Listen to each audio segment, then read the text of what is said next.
நம்ம அந்த பெஸ்ட் ஜோடி காம்படிஷன் போன போது நீ எனக்கு சரியா இருப்பேன்னு தோணுச்சு, அதான் செலக்ட் பண்ணேன். ஓ சரி, ஓகே. அதிர்ஷ்டம் நம்மள தேடி வருதுன்னு சொல்லுவாங்கல்ல, அந்த மாதிரி என் லைஃப்ல நீ வந்திருக்க. ரோகிணி, ஆமா சொல்லுங்க ஆண்டி. என் கூட வாமா, கொஞ்சம் வா. ஆமா, எங்கம்மா அவளை கூட்டு போற? ஏன் உங்ககிட்ட கேட்டுட்டு தான் கூட்டிட்டு போணுமா? நீ வா ரோகிணி. ஆமா ஆமா ஆமா. என்னடா, நாளைக்கு நான் என்ன புடவை கட்டணும் நீ செலக்ட் பண்ணி கொடு. வா, விடுறா.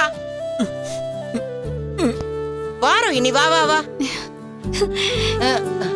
என்ன ஆண்டி இவ்ளோ புடவை எடுத்து போட்டிருக்கீங்க? நான் என்ன புடவை கட்டணும்னு எனக்கு புரிய மாட்டேங்குதுமா. நாளைக்கு கட்டிட்டு போறதுக்கு எடுத்துட்டு போறதுக்கு என்ன புடவைன்னு செலக்ட் பண்ணு. அவ தூக்கத்தை நீ ஏன் கெடுக்கிற? நீங்க சும்மா இருங்க. ரோகிணி எனக்காக செலக்ட் பண்ணி கொடுப்பா.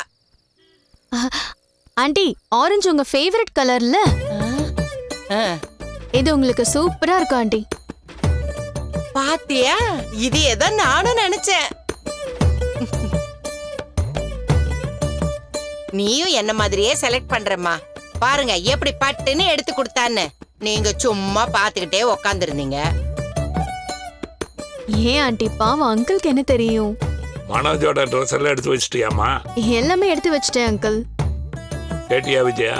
இப்பெல்லாம் கல்யாணம் ஆனதுக்கு அப்புறம் புருஷன் என்ன ட்ரெஸ் போடணும், எப்படி இருக்கணுங்கிறத அவன் நம்ம ஒய்ஃப் தான் டிசைட் பண்றாங்க.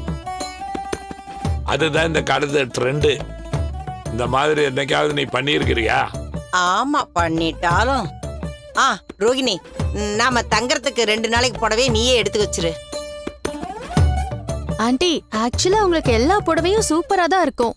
நீங்க நார்மலா 100 ரூபாய் புடவை கட்டினா கூட ரொம்ப லுக்கா இருக்கும். நேச்சுரலாவே நீங்க ரொம்ப அழகா இருக்கீங்க.